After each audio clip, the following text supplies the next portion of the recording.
এই মুহূৰ্তত ৰাজ্যবাসীৰ বাবে ৰাজ্যৰ প্ৰতিগৰাকী জনতাৰ বাবে জুবিন অনুৰাগীৰ বাবে এটা অত্যন্ত গুৰুত্বপূৰ্ণ খবৰ এবছৰৰ ভিতৰতে প্ৰাণৰ শিল্পী জুবিন গাৰ্গৰ যি বিচাৰ প্ৰক্ৰিয়া যি ন্যায় প্ৰক্ৰিয়া সেয়া নিষ্পত্তি হ'ব লাগিব ৰাজ্যপালৰ আদেশ সাপেক্ষে ইতিমধ্যে জাৰি কৰা হৈছে অধিসূচনা এই মুহূৰ্তত সবিশেষ খবৰ আহি পৰিছে কিদৰে অধিসূচনা জাৰি কৰিছে প্ৰতিটো তথ্য এই মুহূৰ্তত সবিস্তাৰ ৰূপত লৈ আহিছো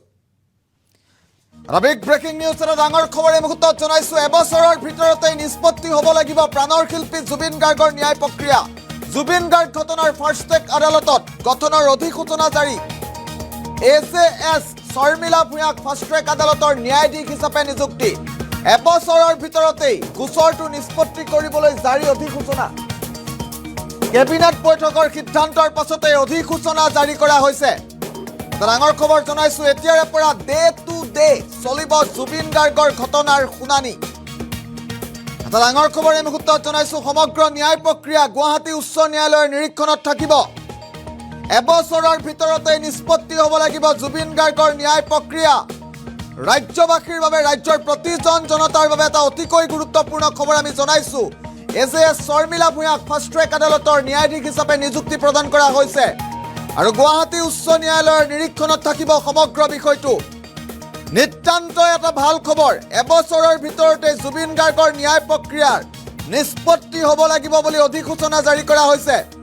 আৰু এই মুহূৰ্তত সবিশেষ খবৰৰ বাবে আমি সংযুক্ত হৈছো আমাৰ জ্যেষ্ঠ সাংবাদিক হাফিজুৰ ৰহমানৰ সৈতে আমি পুনে হাফিজুৰ ৰহমানৰ কাষলৈকে গৈছো যিহেতু অধিসূচনা জাৰি কৰা হৈছে হাফিজুৰ ৰহমান সবিশেষ খবৰ কি আছে হয় কুদিপ্ত আপুনি ইতিমধ্যে উল্লেখ কৰিছে যে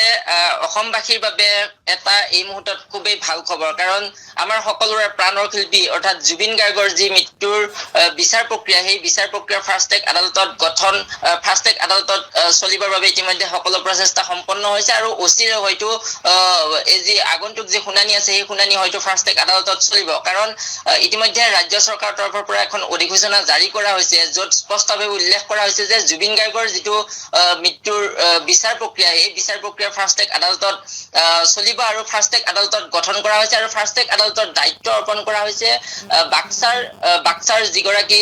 জিলা ও সত্ৰ ন্যায়াধীশ আছিল শৰ্মিলা ভূঞাৰ নেতৃত্বত ইতিমধ্যে ফাৰ্ষ্ট ট্ৰেক আদালত গঠন কৰা হৈছে আৰু আটাইতকৈ ডাঙৰ কথাটো হৈছে যে এই ফাৰ্ষ্ট ট্ৰেক আদালতখনত দৈনিক চলিব জুবিন গাৰ্গৰ যিটো বিচাৰ প্ৰক্ৰিয়া দৈনিক চলিব কাৰণ গোটেই গোচৰটোত যদি চোৱা যায় তেনেহ'লে দেখিব যে প্ৰায় 5 শতাধিক সাক্ষীয়ে সাক্ষ্যদান কৰিছিল জুবিন গাৰ্গৰ গোটেই কাণ্ডটোক লৈ গতিকে যিসকল অভিযুক্ত আছিল সেই অভিযুক্তসকলৰ সেই আটাইকেইগৰাকী অভিযুক্ত তেওঁলোকৰ বিৰুদ্ধে যি হত্যাৰ অভিযোগ উঠিছিলে সেই হত্যাৰ অভিযোগত তেওঁলোকক দোষী সাব্যস্ত হোৱাটো সকলোৱে বিচাৰিছে আৰু দোষী সাব্যস্ত হৈ তেওঁলোকৰ কঠোৰৰ পৰা কঠোৰতম শাস্তি হোৱাৰ সকলোৱে দাবী উত্থাপন কৰিছিলে আৰু ৰাজ্য চৰকাৰে অৱশেষত ফাৰ্ষ্ট ট্ৰেক আদালত গঠন কৰাৰ যিটো সিদ্ধান্ত সেই সিদ্ধান্ত মৰ্মে তেওঁলোকে গুৱাহাটী উচ্চ ন্যায়ালয়ৰ ন্যায়িক বিভাগে পত্ৰ প্ৰেৰণ কৰিছিল ৰাজ্য চৰকাৰ আৰু সেই ৰাজ্য চৰকাৰৰ ন্যায়িক বিভাগে প্ৰেৰণ কৰা পত্ৰত গুৱাহাটী উচ্চ ন্যায়ালয়ে যিগৰাকী মুখ্য ন্যায়াধীশে ইতিমধ্যে মঞ্জুৰি প্ৰদান কৰিছে আৰু তাৰ পৰৱৰ্তী সময়ত গুৱাহাটী উচ্চ ন্যায়ালয়ৰ যিগৰাকী মহাপঞ্জীয়ক সেই মহাপঞ্জীয়কে ৰাজ্য চৰকাৰলৈ সেই ফাৰ্ষ্ট ট্ৰেক আদালত গঠন কৰাৰ প্ৰক্ৰিয়াটোৰ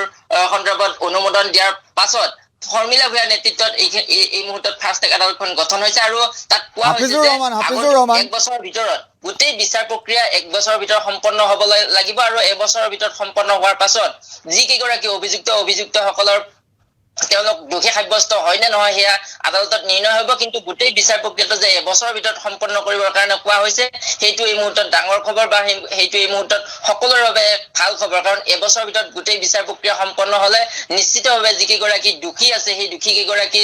বা যিকেইগৰাকী অভিযুক্ত আছে সেই অভিযুক্ত কেইগৰাকী এতিয়া দোষী সাব্যস্ত হৈ তেওঁলোকৰ বিৰুদ্ধে কি ধৰণৰ শাস্তিৰ ম্যাদ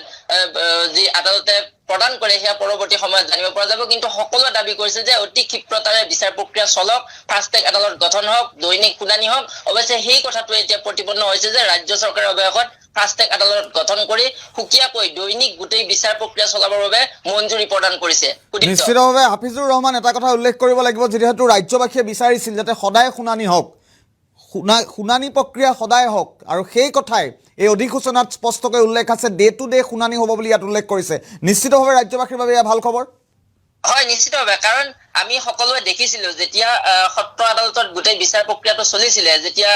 হস্তান্তৰ হৈছিল চিজিএম আদালতৰ পৰা সত্ৰ আদালতলৈ, যেতিয়া 256/2026ত গোচৰটো হস্তান্তৰ হৈছিল, তাৰ পাছত কিন্তু সত্ৰ আদালতত প্ৰায়ে এমাহত দুটাকৈ হলেও শুনানি গ্ৰহণ কৰিছিল। যদিও শুনানি গ্ৰহণ কৰিছিল, সেই সময়ছোৱাত আচলতে সকলোৱে যিসকল অধিবক্তা আছিল বা আইনৰ লগত জড়িত থকা লোকসকলেই হওক বা পৰিয়ালেই হওক বা জুবিন গাৰ্গৰ অনুৰাগী, প্ৰতিজন অনুৰাগীয়ে এই কথাটো কৈছিল যে যদি এনেদৰে বিচাৰ প্ৰক্ৰিয়া চলে হয়তো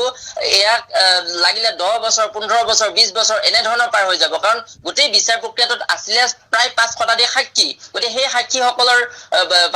সাক্ষ্য গ্ৰহণ কৰা আদালতৰ কাৰণে যথেষ্ট গুৰুত্বপূৰ্ণ। গতিকে এই সাক্ষীসমূহ যদি তেওঁলোকে সাক্ষ্য দান কৰিব লাগিব তেনেহলে এটা দীঘলীয়া পৰিক্ৰমা হব। গতিকে জুবিন গাৰ্গে ন্যায় পাবৰ কাৰণে হয়তো আৰু 20 বছৰ অতিক্ৰম কৰিব লাগিব। সেয়ে সকলোৱে দাবী কৰিছিল যে এখন সুকীয়াকৈ ফাৰ্ষ্ট ট্ৰেক আদালত গঠন হওক, য'ত ডে টু ডে হিয়াৰিং হওক, আৰু ডে টু ডে হিয়াৰিং হলে তেনেহলে নিশ্চিতভাৱে গোটেই বিচাৰ প্ৰক্ৰিয়া ক্ষিপ্ৰতাৰে চলিব, সেই কথাটো সকলোৱে দাবী কৰিছিল। আৰু সেই দাবীক আচলতে ন্যায্য প্ৰদান কৰিছে ৰাজ্য চৰকাৰে। অৱশেষত ৰাজ্য চৰকাৰে ফাৰ্ষ্ট ট্ৰেক আদালত গঠনৰ সিদ্ধান্ত ললে কেবিনেটত, আৰু সেই সিদ্ধান্ত উচ্চ ন্যায়ালয়লৈকে প্ৰেৰণ কৰিলে। গুৱাহাটী উচ্চ ন্যায়ালয়ৰ মুখ্য ন্যায়াধীশে তাত হস্তক্ষেপ কৰি আচলতে তেওঁলোকে ফাৰ্ষ্ট ট্ৰেক আদালতখন গঠন কৰিবৰ কাৰণে চৰকাৰক অনুমতি দিলে। আৰু যিগৰাকী ন্যায়াধীশ, আমি কৈছো যিগৰাকী ন্যায়াধীশ আছিল শৰ্মিলা ভূঞা, এই শৰ্মিলা ভূঞা বাক্সাৰ সত্ৰ ন্যায়াধীশ হিচাপে তেওঁ কৰ্মৰত আছিলে। গতিকে তেওঁৰ নেতৃত্বত এতিয়া সুকীয়াকৈ এখন ফাৰ্ষ্ট ট্ৰেক আদালত গঠন হব, আৰু তাত ডে টু ডে হিয়াৰিং হব। তাত যিমানবোৰ সাক্ষী আছিলে, যিমানবোৰ এভিডেন্স আছিলে, সেই সকলো ডে টু ডে প্ৰতিপন্ন হব, আৰু যিসকল অভিযুক্ত আছিলে সেই অভিযুক্তসকলৰ বিৰুদ্ধে অতি ক্ষিপ্ৰতাৰে বিচাৰ প্ৰক্ৰিয়া চলিব। আৰু বিচাৰ প্ৰক্ৰিয়াৰ অন্তত সেই অভিযুক্তসকল দোষী সাব্যস্ত হয় নে নহয় সেয়া হয়তো পৰৱৰ্তী সময়ত জানিব পৰা যাব। কিন্তু আৰক্ষী তৰফৰ পৰা বা এছআইটিয়ে এটা কথা উল্লেখ কৰিছিল যে অভিযুক্তসকলে জুবিন গাৰ্গক হত্যা কৰিছিল। গতিকে হত্যাৰ যথেষ্ট তথ্য সমল আছে। গতিকে তথ্য সমল যিহেতুকে থকা বুলি আৰক্ষীৰ তৰফৰ পৰা উল্লেখ কৰিছিলে, সেইসমূহ এতিয়া আদালতত উপস্থাপন হব। যিসকল সাক্ষীৰ সাক্ষ্য গ্ৰহণ কৰিছিল সেই সাক্ষীসকলে এতিয়া সাক্ষ্যদান কৰিব এই ডে টু ডে হিয়াৰিঙত উপস্থিত হয়, আৰু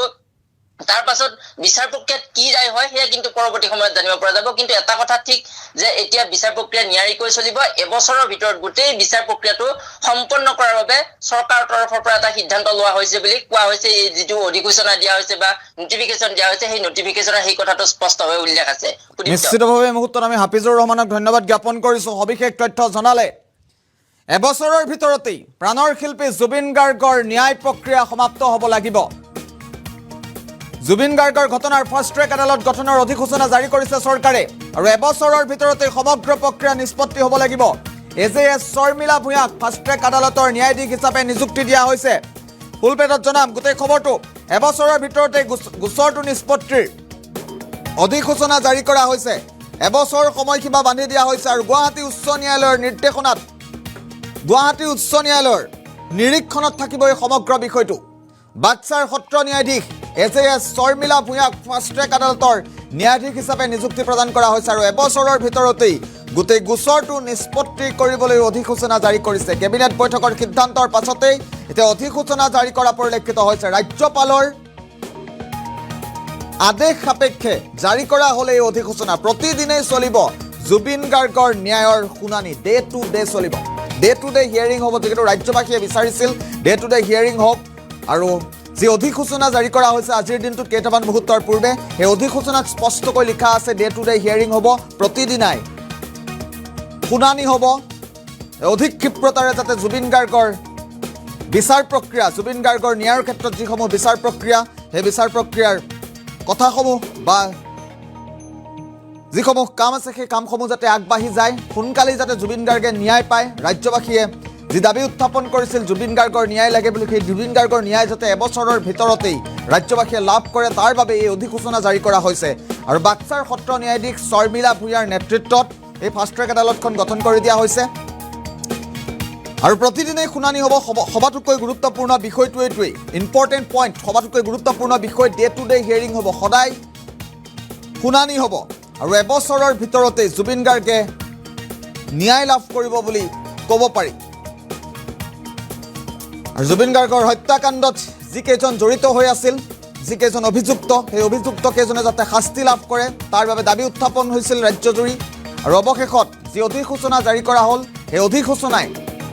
নিতান্তই ভাল খবৰ কঢ়িয়াই আনিছে ৰাজ্যবাসীৰ বাবে। প্ৰাণৰ শিল্পীজনে সোনকালেই অতি শীঘ্ৰেই